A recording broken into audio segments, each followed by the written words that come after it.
నమస్తే, నా పేరు తేజస్విని. బీసీఎన్ ప్రేక్షకులందరికీ శ్రీదేవి శరన్నవరాత్రి మహోత్సవ శుభాకాంక్షలు. ముందుగా ముఖ్యాంశాలు. తిరుమలలో వైభవంగా ప్రారంభమైన శ్రీవారి బ్రహ్మోత్సవాలు. రాష్ట్ర ప్రభుత్వం తరపున శ్రీవారికి పట్టు వస్త్రాలు సమర్పించిన సీఎం చంద్రబాబు దంపతులు.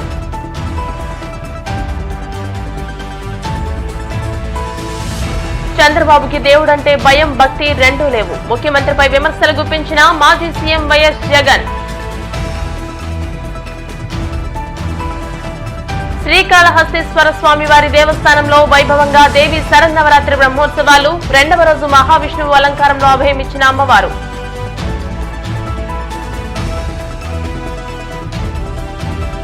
తిరుమలలో పెరిగిన భక్తుల రద్దీ. నిన్న శ్రీవారి హుండీ ఆదాయం 2.60 కోట్లు వచ్చినట్టు వెల్లడించిన టీటీడీ.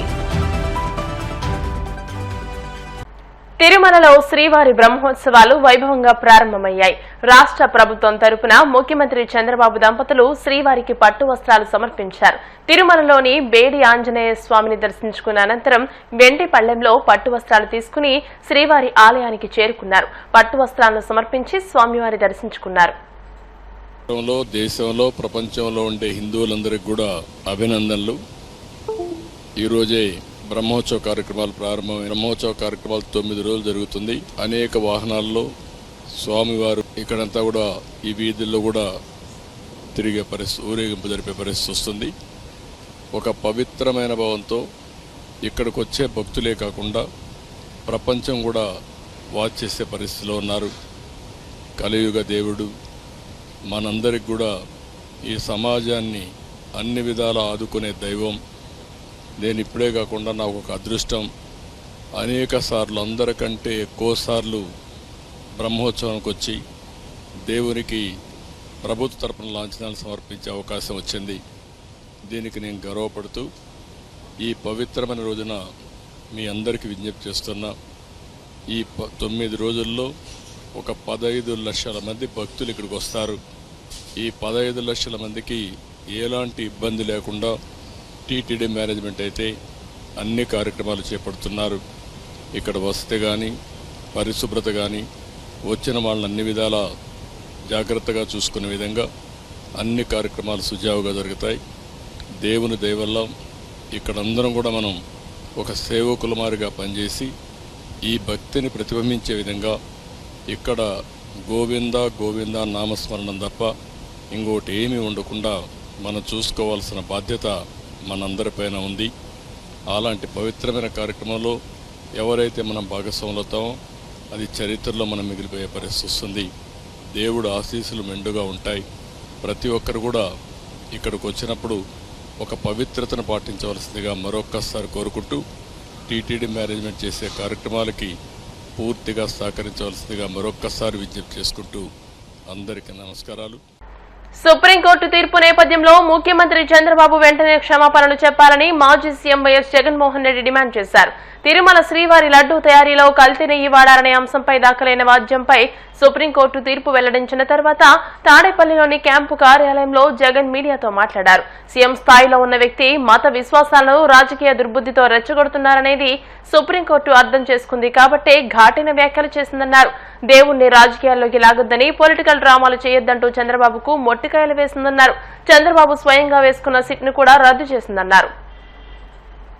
చంద్రబాబు గారి నిజస్వరూపాన్ని సుప్రీంకోర్టు ఎత్తి చూపించింది. ముఖ్యమంత్రి హోదాలో ఉన్న వ్యక్తి మత విశ్వాసాలను కావాలని రాజకీయ దుర్బుద్ధితో ఎలా రెచ్చగొడతా ఉన్నారో అన్నది సుప్రీంకోర్టు అర్థం చేసుకుంది కాబట్టే స్ట్రాంగ్ కమెంట్స్ కూడా పాస్ చేసింది. దేవుడిని రాజకీయాల్లోకి లాగొద్దు అని, పొలిటికల్ డ్రామాలు చేయొద్దు అని స్ట్రాంగ్ కమెంట్స్ కూడా సుప్రీంకోర్టు పాస్ చేసింది. చంద్రబాబు గారు స్వయంగా వేసుకున్న సిట్టును సైతం రద్దు చేసింది. నిజంగా తిరుమల పవిత్రతను, స్వామివారి ప్రసాదం విశిష్టతను నిజంగా రాజకీయ దుర్బుద్ధితో కావాలని అబద్ధాలాడి జంతువుల కొవ్వును సైతం వాడి లడ్డూలు తయారు చేసినట్టుగా, ఆ లడ్డూలను తిన్నట్టుగా, పంచిపెట్టినట్టుగా తిన్నట్టుగా అసత్య ప్రచారంతో ఏదైతే ముఖ్యమంత్రి చంద్రబాబు నాయుడు గారు తిరుమల లడ్డును, వెంకటేశ్వర స్వామి విశిష్టతను, తిరుమల ప్రతిష్టను ఏ రకంగా అయితే తాను అపవిత్రం చేశాడో వాటి అన్నింటికి సంబంధించి గత కొద్ది రోజులుగా సాక్ష్య ఆధారాలతో సహా నేను చూపించడమే కాకుండా కోర్టులు సైతం చంద్రబాబు నాయుడు గారిని మొటిక్కాయలు వేసిన పరిస్థితులు గమనించాం. కోట్లాది మంది భక్తుల విశ్వాసాన్ని, నమ్మకాన్ని దెబ్బతీస్తూ చంద్రబాబు నాయుడు అనే వ్యక్తి ఏ రకంగా తాను పద్ధతి ప్రకారం అబద్ధాలు ఆడాడో, ఆ అబద్ధాలను సైతం అవి అబద్ధాలు అని చెప్పి క్లియర్ కట్గా తెలిపే విషయంగా, తెలిసేట్టుగా సాక్షాత్తు టీటీడీ ఈఓ అంటే చంద్రబాబు నాయుడు గారు తాను ముఖ్యమంత్రి అయిన తర్వాత తానంతటి తానే నియమించుకున్న తన ఐఏఎస్ ఆఫీసర్, తన ఈఓ ఏ విధంగా చంద్రబాబు నాయుడు గారి మాటలకు విరుద్ధంగా, చంద్రబాబు నాయుడు గారి మాటలకు విరుద్ధంగా తాను స్వయంగా ప్రకటనలు చేశాడు. ఇవన్నీ కూడా ఒక్కసారి గమనించినట్లయితే చంద్రబాబు నాయుడు గారు ఇప్పటికీ మామూలుగా అయితే మంచి వ్యక్తి అయితే గన ఇంత ఆధారాలు కనిపిస్తూ ఉన్నప్పుడు కొద్దో గొప్ప సిగ్గుపడతాడు. ఆయన అన్న మాటలు సాక్షాత్తు టీటీడీ ఈఓ చంద్రబాబు నాయుడు గారి మాటలకు వ్యతిరేకంగా తానే స్వయంగా చెప్పిన మాటలు, ఇన్ని సాక్ష్యాధారాలు కనిపించినప్పుడు మామూలుగా ఎవరైనా కూడా దేవుడి విషయంలో తప్పులు జరుగుతూ ఉన్నప్పుడు, తప్పులు చేసినప్పుడు దేవుడు అంటే భయము, భక్తి కాస్తో కూస్తో ఎవరికైనా ఉన్న వ్యక్తి ఎవరైనా కూడా ఒకవేళ ఉంటే, ఆ భయము భక్తి ఎవరిలో అయినా కూడా ఉంటే పశ్చాత్తాపం అనేది ఎక్కడో ఒక చోట రావాలి. ప్రజలకు క్షమాపణ చెప్పే కార్యక్రమం అనేది ఎక్కడో ఒక చోట జరగాలి. కానీ చంద్రబాబు నాయుడు గారి మనిషి ఎలాంటి వాడు అని అంటే పశ్చాత్తాపము ఉండదు, దేవుడంటే భయము ఉండదు, దేవుడంటే భక్తి ఉండదు.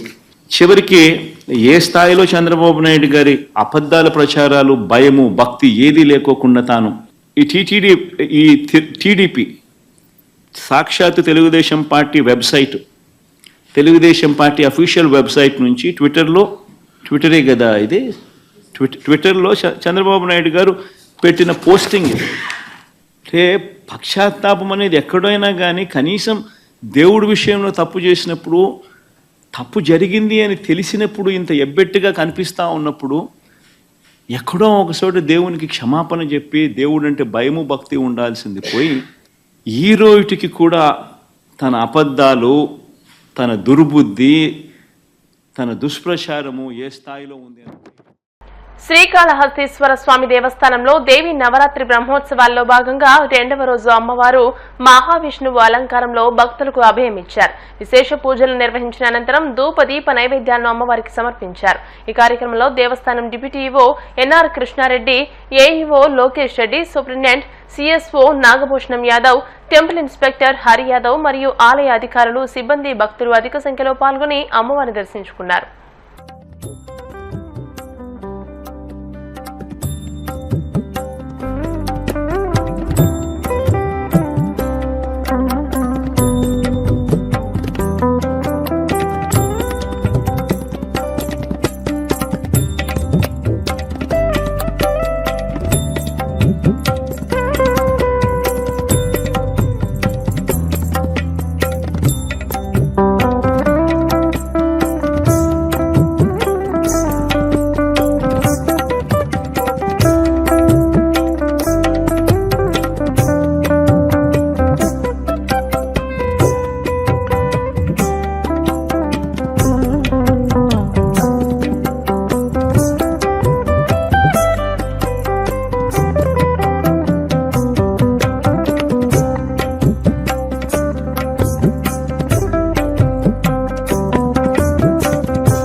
పశ్చిమ గోదావరి జిల్లా Narasapuram Samsith international school chairman Vasa Srinivas ఆధ్వర్యంలో దసరా బతుకమ్మ పండుగ సంబరాలు అత్యంత వైభవంగా జరిగాయి. తెలుగువారి సంస్కృతి సాంప్రదాయాలు ఉట్టిపడేలా హిందువుల ఆరాధ్య దేవత దుర్గాదేవిని మాతృమూర్తిగా భావించి దేవతలుగా కొలిచే గౌరీమాతను బాల త్రిపుర సుందరి, మహాలక్ష్మి, సరస్వతి, విజయలక్ష్మి వేషధారణంలో విద్యార్థులు అలరించారు.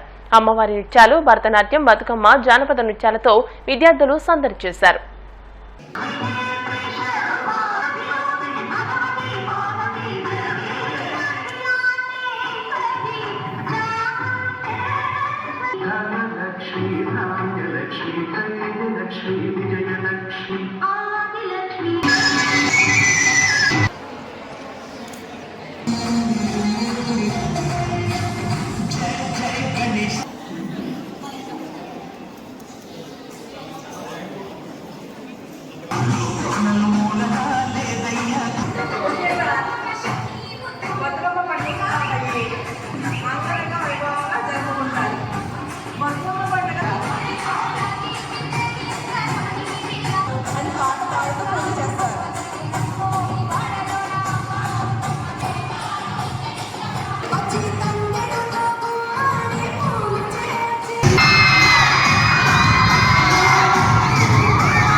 Dasra event which has happened in our school today, which have gone amazing in our school.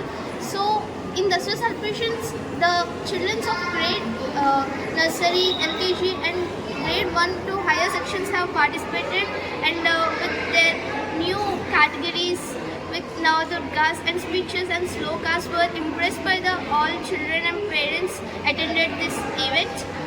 And grade 11 had performed Dandiya very well. And this year, Samsit have introduced a new concept of Batukamma to the school, in which teachers welcome with a hearty welcome to the Batukamma. Parents have joined the energetic dances with the Batukamma and impressed everyone with their energetic dance. అలాగే ఈ year మేము కొత్తగా బతుకమ్మని తీసుకొచ్చాము. Because educational సిస్టంలో మనం అన్ని cultures అలవాటు చేయాలి పిల్లలకి.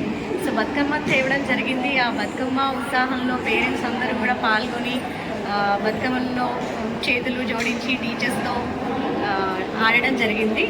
అండ్ హైయర్ గ్రేడ్ పిల్లలు అయితే దాండియా కూడా చేశారు. సో చిన్న చిన్న పిల్లలు శ్లోకాస్ చెప్పడం ఇలా చాలా డిఫరెంట్గా జరిగిందండి. చదువుతో పాటు సాంప్రదాయం కూడా మనకి చాలా ముఖ్యమైనది. సో ఎక్కడ మన సంస్కృతి స్కూల్ ఎందులో తీసుకోదు. దసరా నవరాత్రులు అంటే నవరాత్రుల్లో నవ అవతారాలు ఉంటాయండి. ఒక్కొక్క అవతారం ఒక్కొక్క దానికి సంబంధించి.